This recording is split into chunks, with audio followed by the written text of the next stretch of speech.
So guys, hello and welcome to the live preview. Today we've got Chris Mumford and a special guest. Well, I say special, not really. Mark Baker. So good evening, lads. Evening. Good evening. So the running order is BTF on the BTFC side of the life. Lineup 11. Harrogate. Chris goes on about his boring piece of crap facts about them and danger. And then the topic over on Twitter is how big is the signing of Callum Butcher? So we're gonna start off with lineup 11, by the way, guys. Chris, you go first tonight. Okay, mate. Well, I'll do what I would always do first. I'll just run into it because there's a reason. I'm going to change it a little bit tonight. Yeah, come on, hurry up. We ain't got all day.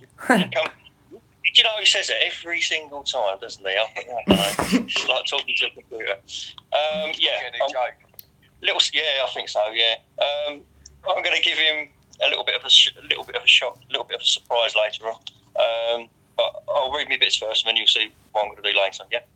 So anyway, it's North v South in this field-based GA Trophy game on Saturday. And the Blues of Billericay will travel to Yorkshire to face Vanarama National League side Harrogate Town AFC in order to reach the quarter-finals. Make no bones about it, this is probably our toughest game of the season on paper. The winners of the competition, final to be played at Wembley, receive a prize of about £50,000. And the last couple of seasons it's been televised live on BT Sport, so it's quite a big deal. Billericay are flying, 2 wins already this week that have netted 10 goals, 6-2 away at Tooting and Richmond last Saturday, followed by a 4-0 second half pumping of Worthing at the AGP on Tuesday evening. But Harrogate themselves are also right up there, second in their Vanarama National North Division, behind Salford City with 5 games in hand. And their current league form is that in their last 6 have won 4 and lost 2. They sit just above Brackley Town, who have played a game less and 4 points behind. And we all know about them after the 2 games we played against them in the FA Cup this season. However, Brackley have actually beaten Harrogate this year. So, anyway, Harrogate smashed St Albans City 5-0 at home after a replay in the last round. They'd drawn 1-1 away at St Albans. They're a fully professional club. They turned fully professional last season. They're run by multi-millionaire Irving Wheeler, whose son just happens to manage the club. That's lucky, isn't it? And they have a very decent non-league stadium with excellent facilities, including a great function room with a bar. They also have a very large, passionate fan base, but like ourselves, they have the community at heart. So it is a fairly similar setup to Billericay by the looks of it. Also, Harrogate have a commercial physiotherapy room based at the club, where their club physio, Rachel Davies, can treat anybody, not just playing staff, with a wide range of adult, paediatric and musculoskeletal conditions. And she actually also does full Swedish massages from £22. So if you're driving up there and you feel a little bit stiff in the neck, then... lucky you pointed that out. You could get a massage anyway. They play at Weatherby Road, Harrogate. The CNG Stadium has a world-class 3G artificial playing surface that was awarded FIFA Quality Pro status. They play in yellow and black kit. They were formed in 1914. They had 2 nicknames, Town and the Sulphurites, so I hope they don't get up our noses. There's a bit of a discrepancy as to the capacity of their stadium because Wikipedia on the same page says it's 2,800 and then on the side of the page it says it's 4,000, but their biggest attendance of the season was at home to York City, and that was 2,800 sellout, so I think that answers that one. Now, I'm still not 100% sure about this, but we were talking about it the other night. If extra time isn't a preferred option here, apparently the teams can decide beforehand, as I was led to believe on Tuesday, then Billericay will at the very least want to get Harrogate down here to play us on our home turf, or mud as we like to say. It's going to take every ounce of effort to get a result up there. BT FC support is a 12th man, and I'm sure we could have filled up at least one coach. So we haven't. It's going to be a 4-hour drive because we haven't got a coach, which is a bit annoying. We need to focus very hard. We can't afford lapses in concentration like we had in the patches recently. Fortunately, those patches haven't cost us anything. We've gone on to win comfortably, but sometimes those bad patches are going to cause us problems. And of course, for big news, a lot's going to rest upon the shoulders of our top striker, Jake Robinson, and whether he will play. And he took a very bad knock to the upper cheekbone in a collision with a Worthing team on Tuesday. Never heard of him, mate. Well, it happened right in front of me, and at the time I said to you recently, I said, I think it's broken. You could see an indentation where the collision had taken place. But Jake bravely battered on, and his discomfort was clear to see through to the end of the game, really. When he headed straight off the pitch immediately to receive more treatment, ended up in hospital, and it's been confirmed as a broken cheekbone, which could rule him out not just for this game, but for several weeks, unless he can play in a protective mask or something of that ilk. It's a little bit worrying because Billy Bricknell's returning from injury and he's not fully fit. So my lineups, I'm actually going for two lineups. One if Jake plays and one if Jake doesn't play. I'd go for the 4-4-2 formation. It's an artificial surface at Harrogate, and we play our best football on good pitches along the floor. So my first team, providing he is playing, is the four at the back: Kizzy, Swain, Inman, Chris, Urquhart. wouldn't it be easier if you say the team and then go either this or that? So then you don't have to go through the teams twice. What it would take. Yeah, okay, fair enough, I'll do it in. Kizzy, Swain, Inman, Urquhart, Modeste, which is how his name is spelt because I asked him the other night and pronounced, O'Hara, Payne, Deering, Cunnington and Robinson.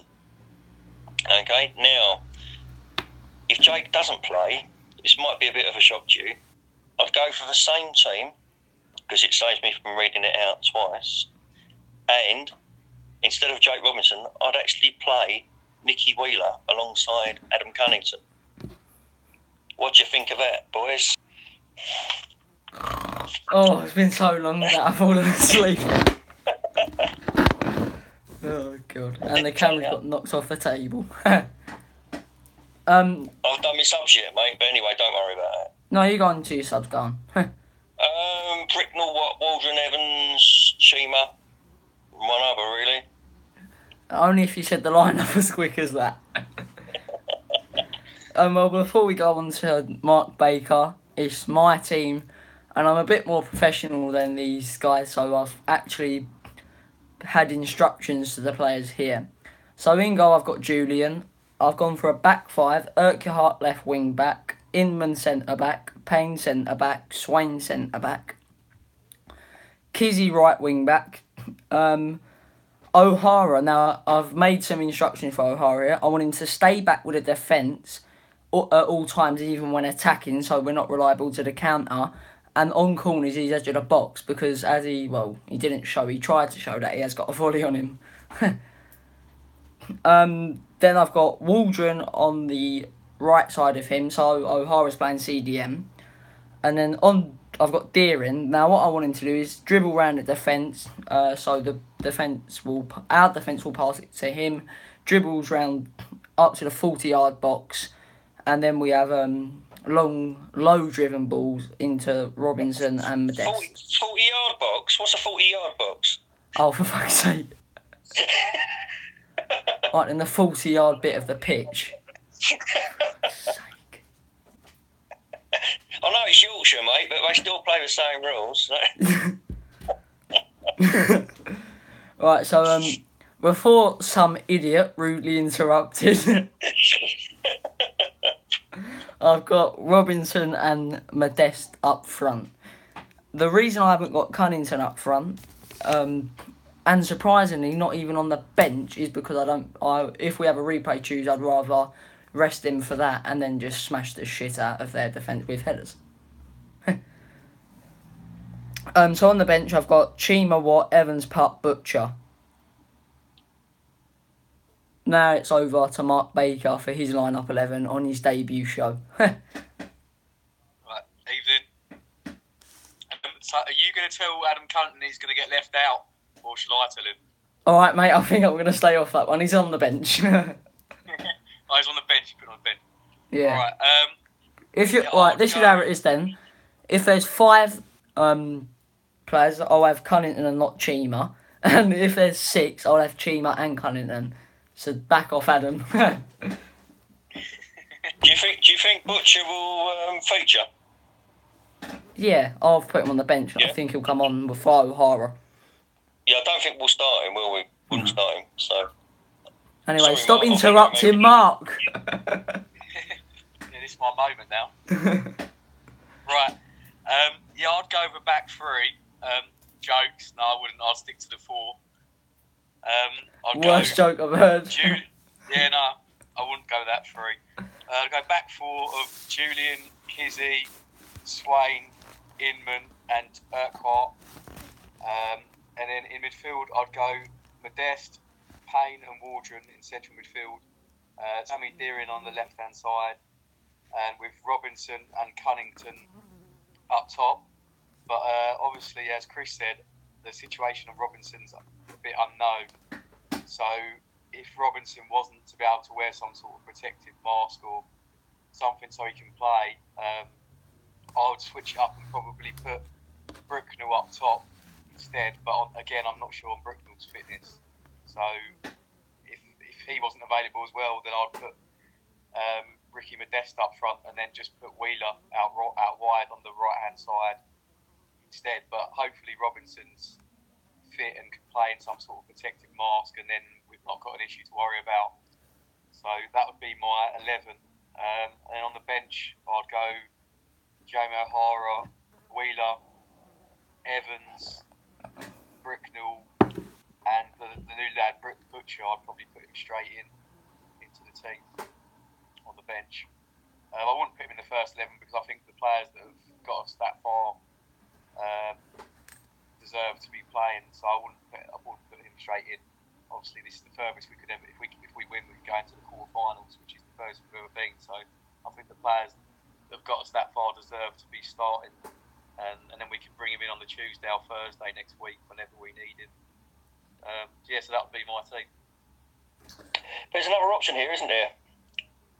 Which we haven't discussed now. There's a chance we could call Louis Theophanis back a bit early to play. Yeah. You said next week he's due back, isn't he? But I think if we're struggling, if we're struggling, would you bring him back? Guys, try not to talk over each other because the fans won't be able to hear it. And what was the question, Chris? I'd bring him back in. Would you bring Louis Theophanis back? What, early? Yeah. No. Why not? If Jake's out and if Billy's not fit, I would surprisingly recall Charlie Cole because in that instance, then he can make a debut, and we've got him for Thursday. Where Theo, he's only got a week left, so what's the point of recalling him back? well, he's hit the ground running, isn't he, at Kingstonian, and he's in form. Yeah, I'm going to be a bit critical here, but what's the point of bringing a player back when you don't play him in his right position? I'd still stick him up front. He plays right wing. We know full well if we recall him back, he'll be pushed over to the right wing. He can play on the right side, not necessarily the right wing. But he plays on the right wing. He can play as a right forward. If you look at him tactically, he's always playing on the right wing, dribbling through, losing the ball. Anyway, Mark, you have your opinion on it. Mark, you have your. I'd recall him if Bricknell and Robinson were unavailable, both of them. I'd recall him just to have him on the bench, or maybe even have to start him, really, depending on other situations. But yeah, I think if you started him, Theophanis in the front two, I'll be more than happy for him to play in that formation. But to out wide, I think we've got better options than playing him out wide. Yeah, I agree with that. I'd definitely bring him back if we had to, because I think he's only got about 3 or 4 days left anyway of his 28-day loan. So I'd bring him back a couple of days early if we had only Cunnington was our only fit striker. But obviously you've got Sanchez Watt that can play up front as well. Yeah, that's true. He's done quite a good job whenever he's played up there as well. So Sanchez can come in up front if not. So I wouldn't say we'd need to, but seeing as he's only got a few days left of that loan period, it doesn't really make too much difference because he'll be probably back for next Thursday anyway, I'd imagine. Anyway, everybody singled me out for Jake Robinson. I think Chris has forgot about Sanchez Water. Well, yes and no. Sanchez, obviously, I'd prefer him to play more forward when he does. I think sometimes in the midfield he's a little bit lost. He looks a little bit lost. Just a bit out of place. Against Tooting last week when he came on, he could have scored literally with his first touch of the ball. I think they ruled it offside in the end, but he let up really high-headed ball into the bar. And I thought he looked okay. And then other times he seems to be out of sorts a bit. I'd like to see him challenge for the ball more. I think he holds back in 50-50s. Needs to be a bit stronger, which is why I don't really like him sort of playing too deep. Well, I still think you forgot that he was in the squad. Well, I had him on my bench, mate.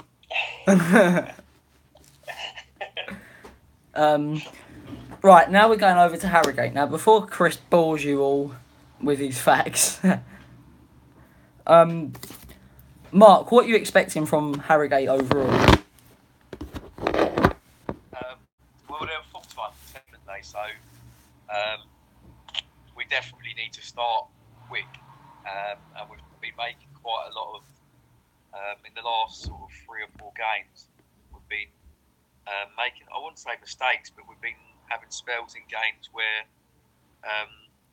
we've been given the opportunities to other teams. And I think against like a team like Harrogate, if we give them the opportunity, they'll score against us. So against Tooting the other day, we conceded 2 and it could have really been 3 or 4. Yeah. And against a better team like Harrogate, they're going to punish us. So we need to start from the off. I was saying in my interview the other night, we need to be coming out the blocks, firing early doors. We need to be really up for this top game because we can't afford to go 1-0 down early on because I think they'll they'll be on top of the game and they'll set the tone and set the pace. And I think it'll be a difficult day for us if we were to go 1-0 down.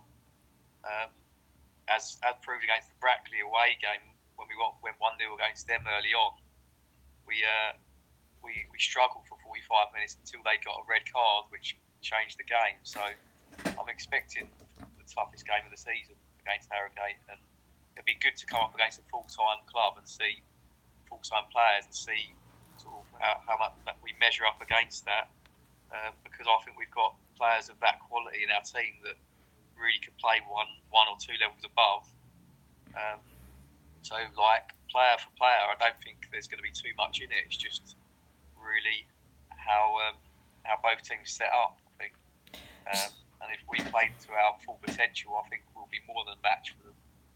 But I am expecting a very difficult game. As you've just mentioned, they are a full-time team, and that's the reason I've gone for Park the Bus. Because if we go all out attack, and they go all out attack, the simple factor is Harrogate are probably going to be more fitter because they train 5 days a week. I don't think they'll be any fitter, to be honest, mate. I don't think that's going to make too much of a difference there, but I don't think we need to park the bus because I think we need to be confident in our own attacking abilities. But I just think we need to be a bit more cautious, like I said, and then I'll stick to the formation playing 4 at the back and then 4 in the middle. We look more comfortable playing that. And that's why I'd play Waldron and Payne in the middle of the pitch and then try and be solid through central midfield. And then we've still got Deering out wide who can cut inside and cause the damage and link between the 2 strikers. But I'll just play Waldron and Payne as 2 sort of defensively minded central midfielders, and hopefully that will be enough. Not having to, obviously, like you said, try and park the bus because I don't think that's our game. I think if we were to do that, I don't think that would actually be beneficial to us. I think we're better when we've got the ball. We're better when we're on the ball, and we're bringing the game to our opponents rather than sitting there waiting for them to come onto us. I think we've got too much quality in our team to have to do that. So See, It's going to be interesting. See, I'm going to disagree with yet another person here. I think we have to park the bus because against haven't we did the same thing and it worked. And we went on the counter and did exactly what I said on my preview. Let Deering run through the defence and then offload it. I've got to say here, I agree with Mark. Gang up on me. I'm going to gang up on you, mate. No, he's actually echoed almost what I've written down here. Because I've put down, as I say, always say on this channel, we've got class in our team, no matter who's playing. But to get a result on the day here, we've got to take the game to them. We can't afford to start slowly and show them, and we've got to show them what BTFC is all about. I always install a belief in any teams I've managed before. Well, one team I've managed before. Don't worry about the opposition. Let them worry about us. And we've got to take the game to them, Reece. On this time, we can't start slowly. I disagree with you. We open up too much. They're going to punish us seriously. We'll agree to disagree. Yeah. So anyway, do you think this is a winnable game? Chris, you go first. Well, as I said, we've beaten Brackley, but Brackley beat them. I know you can't really go by that, but anything's possible in a cup match, and we do have immense quality in our side, no matter who's playing. So it is winnable. I personally think if we're going to have a replay, we get a point up there, we'll beat them down here. A point? It's a cup, mate. Not a point. I know it's a cup match, yeah, I know. But it's if we go up there and get a draw up there, then we'll come down here and beat them down here. They won't like playing down here. See, they didn't play that brilliantly against St Albans. And they managed to get the draw and take them up to their 3G, and they thumped them 5-0. So we need to do the same to them, really. Obviously, they're in a higher position in the league. I think second after Salford. Yeah, they are. Yeah. Obviously there's a massive gap there, and there's a little gap, but it's also a massive gap technically between us and Dulwich. Do you think this is going to be the main focus going into the next week as well? Possibly. You can never tell. Cup matches, you can never tell. So, right where I said down here, the pitch is a bit of a leveller. Up there, they've got their 3G. I've watched us on the 3G at Harlow, and we played in the Essex Seniors the other week. I think we played some of the best football I've seen us play for a long time on there. We were so good on it. So, the likes of Nicky Wheeler had a superb game on there, and it's just going to be one of those games, isn't it? See what happens on the day, but we've got to go for it. I'm going to put you both on the spot. Mark, score prediction. Well, they've only got 4 more points than Brackley have in the league. Brackley got game in hand, but the thing that I'm worried about, you look at their goals, they're the highest scorers in the league. They've scored 66 goals so far in 28 games, I think. And I think we'll play 24, 25 games. And I think we're on about a similar level. I think we're on about 60 goals ourselves. So, we're going to have to defend well. If they've scored a lot of goals, the highest scorers in the league by some way. I think they're about 16, 17 goals ahead of Salford, and Salford have got all the money behind them, and they've obviously got the Man United lads they're running them, and they've signed a lot of good players, so they're going to score as well, I'd imagine, and I think it'll be a higher scoring game because I think both are higher scoring teams. So I'm going to go for I'll go for a 2-2. I think 2-2. I think we'll get them back to a replay. Chris? It's exactly the same, Mark. 2-2. 3 for me. I just think we're going to win. As long as we're going to win. I'm going to be biased. As long as we play our formation 3-3, if we don't, I have to go 3-1 to them. But if we park a bus, Mark, if we park a bus, Reece, and they score 3 goals, we haven't parked a very good bus. It's a mini bus we've parked, haven't we? Not a full-length coach. Yeah, but if that happens, and say they go 3-0 up in 1.5, we can then attack for a half, and the fitness levels are actually beneficial to us. Yeah, we'll wait and see. But we've all gone for a draw then. We all think a draw will be a good result, yeah? I think you've both got it in for me because I'm the best looking. Well, we're on an app at the moment. I can see Mark and I can see myself, but we can't see you, Reece. We can see your ceiling at the moment. So. Oh yeah, look on the channel, mate. Somebody's got to present this crap, you know. Anyway, now you've been mouthy to me. We're all gonna fall asleep. I've got me pump up bed. Chris, it's over to your moment in the show. Another one, yeah. Okay, right. It's who to look out for, really.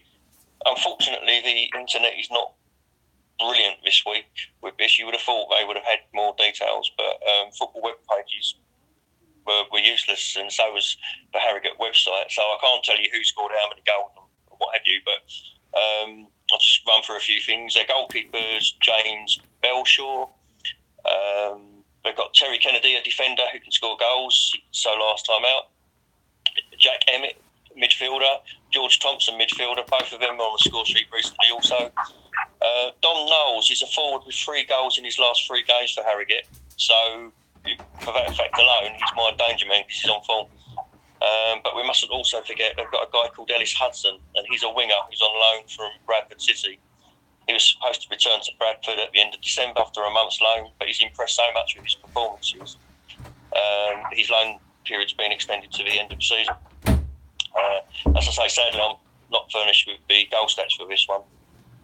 But anyway, when you look at how Harrogate have progressed in the last few years since their investment, you can see they're a big non-league club with big ambitions, and they won't be phased about playing us. They have a very good, strong squad of players and can be a match for anybody on their day. So it's going to be really, really tough, and we're going to have to put in more than 100%. That's it, really. Wake up, Reece. Oh, God, that's the time. Well, that is it from our preview. You can now go in 5 minutes over to the Twitter where this could cause a debate because I think it may. How big is the signing of Callum Butcher? Is the gossip tonight. And I'm going to chuck another one in. They didn't know about it, so they're going to give their honest opinions. How important is it that we've kept Jake Robinson in the January window? So, guys, join us in 5 minutes. Bye-bye.